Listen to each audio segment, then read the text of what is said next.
Hello, everyone, and welcome to Candle of Wisdom. After turning 60, we should learn how to nurture ourselves and persist in embracing a simple lifestyle. When you reach 50, you're halfway through life, and by 60, you've completed a full cycle in the zodiac. Once past 60, we're considered seniors and should learn how to live in abundance and enjoy life. Don't wait until your body is no longer agile to realize that you've never truly savored anything, letting the years slip by without fulfillment. Living in abundance doesn't mean spending recklessly. It means bringing a sense of ease and happiness into life. As stated in the book, The Road Less Traveled, if you want to learn how to respect and cherish yourself, you first need to learn how to nurture yourself. In simpler terms, that means persisting in what's known as detachment, or living more minimally, accurately, and intentionally, eliminating excess thoughts and nourishing the soul. There's a story in the ancient text Li Zi. A young boy would go to the beach every day to play with a flock of seagulls. His father, coveting the birds, told him to use their closeness the next day to capture 2 seagulls and bring them home. The following morning, as usual, the boy went to the beach, but none of the seagulls came near him anymore. He was bewildered, and his father blamed him, causing unrest in the family. It's said that one thought can make a Buddha, and another can make a demon. Once greed takes root, life can never be truly peaceful. When you think too much, your mind becomes tumultuous, leaving you without even a moment of clarity. Your life becomes chaotic and tiresome. Greed for getting rich quickly can push people into financial traps. Remember, if you covet someone else's interest, they might be aiming for your principal. Losing everything is the real pain. The desire for extreme longevity often drives people to chase miracle health supplements or attend questionable health seminars only to be deceived, taking all sorts of random concoctions, believing it to be good for health. The dream of traveling the world might tempt a retiree to spend their entire savings or embark on dangerous mountain treks. But the world is boundless. No one can explore it all, and you'll only end up exhausting yourself. The urge for revenge does more than ruin a single life. It can ripple across generations, perpetuating a cycle of resentment that never ends. During our life's journey, we all encounter people we dislike, sometimes even experiencing sharp conflicts. Dark thoughts, like plotting to hurt someone, refusing to care for our parents, or wishing our spouse would pass away, are the most frightening of all. After 60, the most beautiful moments are when our hearts are as calm as still water. As Taekwondo says, when your mind is as still as water in the forest of clouds, you will see birds flying and fish swimming. That is the realm of the truly wise. We need to open our hearts to receive everything so that our spirit is as free as nature, where wild creatures roam, birds fly, and the seasons turn. Next, we should learn to let go of certain social circles and cultivate our genuine bonds. There is a story of a famous individual who visited a monk who had been in solitary retreat for 3 years, rarely speaking. The man asked the monk, "What do you think about constantly? What do you look at all day? Don't you have a family?" The monk replied, "I have an elderly mother back home." Hearing that, the famous man laughed and asked, "So, do you miss your mother?" The monk suddenly had an epiphany. Early the next morning, he packed his things, left monastic life, and returned to his hometown. Indeed, if a person isn't well suited to monastic life yet forces themselves into it, solitude will be pointless. Deep inside, they're resisting that environment and can't truly connect with others. Returning home to a simple life by his mother's side, caring for children, gave him genuine happiness. Think of it this way. Participating in social circles mainly revolves around shared interests or career aspirations. Once you're at an age where personal gain and career success are no longer paramount, it might be time to step away from certain groups. Beyond that, relationships in social circles are often complicated, changing rapidly. Instead of feeling drained, it's better to release them. Old classmates you haven't contacted for years, there's no need to force a reunion. Each of you is on a different path now, and what remains are memories. Meeting again won't compare to simply cherishing the past. Extended relatives who only ever sought your help when you were capable will naturally drift away as you grow older and can no longer offer them anything. There's no reason to feel troubled by it.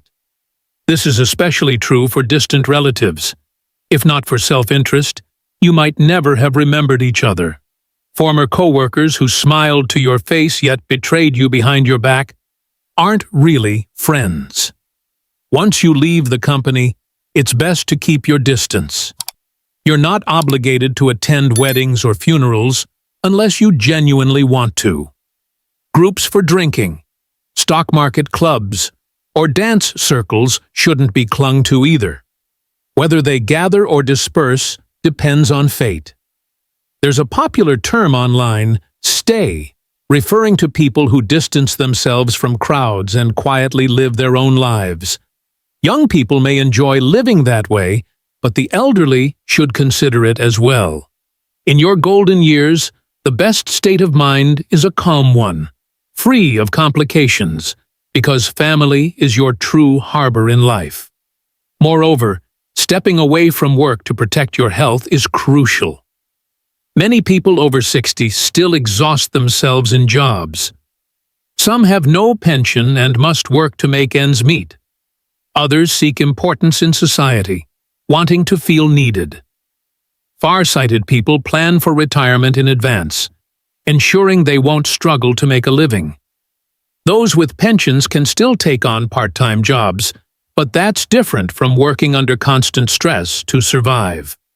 Once you're past 60, the most essential task is caring for your health, which is the real wealth.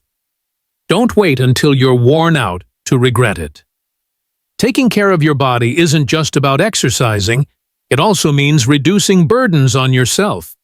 As the saying goes, when a person has nothing urgent to do, the body naturally feels light. With fewer responsibilities, you feel at peace, and your body responds with greater well-being. The philosopher Wang Yangming once said, "Knowledge lies in clarity and thorough understanding, and action lies in detailed comprehension and solid practice." We must know what we want and what we're capable of. Do not push yourself blindly, sacrificing your health in the process. After 60, life should be gentler and more tranquil. George Bernard Shaw once said that the secret to being miserable is having enough time to wonder if you're truly happy. If you're over 60 and still obsessed with figuring out whether you've achieved happiness, you'll keep chasing an unclear vision of it. You'll end up making your twilight years a chaotic pursuit. Overthinking, in most cases, is futile worry. Expanding your reach too far leaves you vulnerable to others' manipulations. Working yourself to the bone might bring in more money, but at some point, you'll be too tired to enjoy it. Persist in detachment, reduce mindless consumption, and your life becomes lighter and more relaxed. We've carried too many burdens through half our lives. In the remaining years, why not simplify and move more freely? Once you pass 60, there are 3 things in particular you should leave some room for in your life. Everyone wants completeness, but reality reminds us that aiming for just enough is better than seeking absolute perfection. As an old saying goes, heaven disapproves of those who want too much. Humanity disapproves of those who expect total perfection. When a person reaches 60, it often coincides with retirement, finishing one chapter of accomplishment and opening a new page of life. At this juncture, Be willing to let certain things go. First, leave some blessings for your children. Being blessed in your old age is something everyone desires. But what exactly are blessings? One person enjoying good fortune alone is not enough. Genuine blessings are those that benefit the entire family. There's a saying, "Don't assume that cause and effect are invisible. They manifest clearly in your children and grandchildren." If we know how to pass down blessings, our families will be happier, and that well-being can continue for generations. There was once a man born into a diligent farming family. However, in his youth, he wasted his life, neglecting his studies and keeping the wrong company. His family declined, his farmland fell into disrepair, and money vanished. An elder in the village advised him to reform, and eventually, as he reached middle age, he turned his life around by focusing on farming and rebuilding his household. At one point, his family was deceived in a contract because no one could read the terms. This painful lesson pushed him to invest in his children's education so they'd avoid such pitfalls.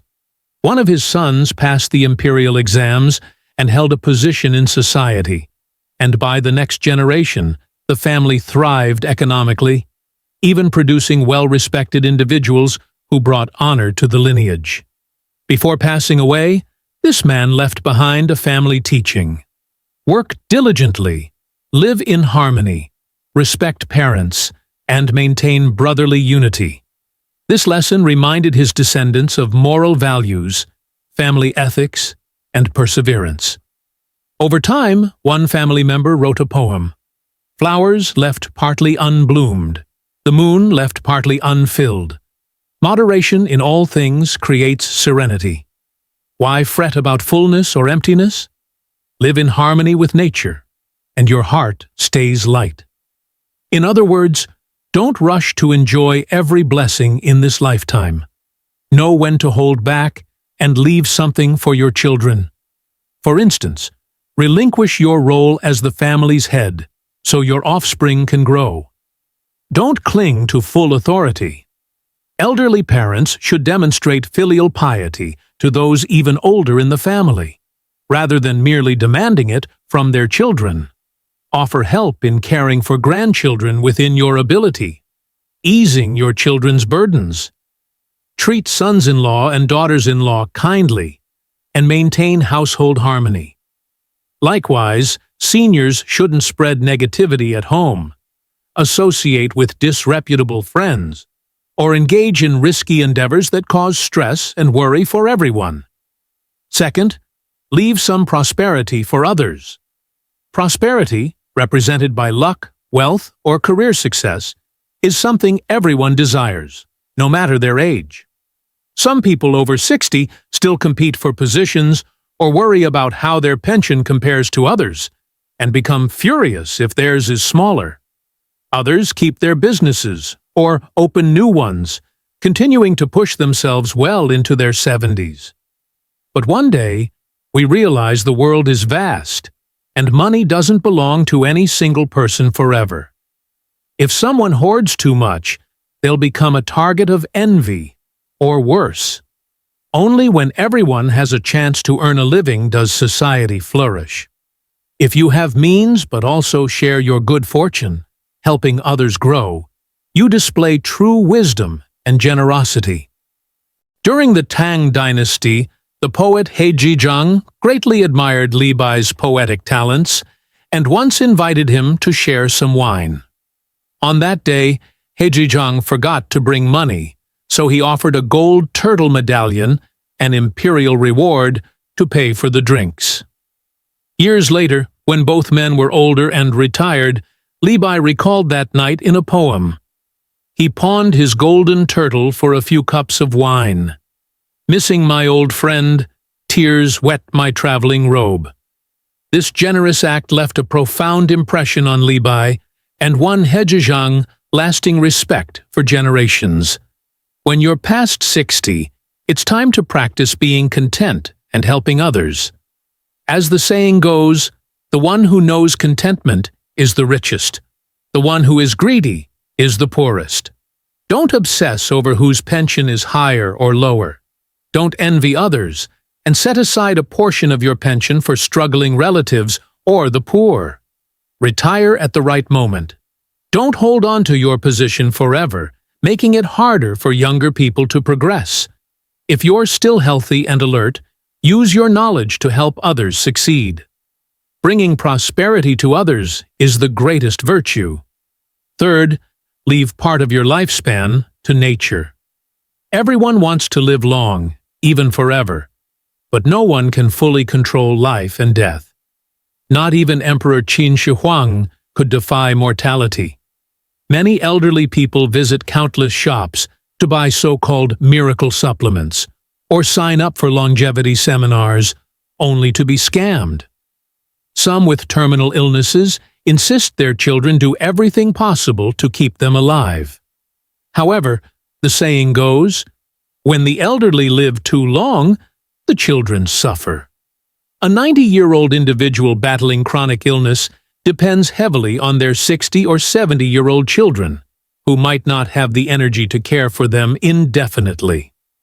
A prolonged hospital stay can wear down even the most devoted caregiver, and inevitable conflicts arise. If an older person outlives their children, the heartbreak of watching your descendants pass away is immeasurable. Meanwhile, society's gossip only adds to the anguish. As another saying reminds us, nature treats everything impartially. All living things follow their own life cycle. Embracing this reality is the best way to live. From 60 onward, live according to nature's rhythms. Accept birth, aging, illness, and death with composure. Keep a peaceful mind so each new day is a day of joy. As overall living standards improve, every single day can be fulfilling. Even if you live a bit shorter than others, if you fill your days with meaning, in a sense, you've experienced longevity. On the other hand, if advanced age comes with endless ailments and burdens your children, those extra years become a weight. In the end, everyone returns to dust and merges with nature. In conclusion, there's a saying, everyone carries their own compass, and the root of all transformations lies in the heart. Whether we achieve completeness or not, it always depends on our inner perspective. Those who know contentment can accept life's imperfections, seeing them as part of its grand tapestry. Those who learn to let go, once they have more than enough, choose to share rather than hoard. Those with calm minds welcome what comes and calmly release what leaves.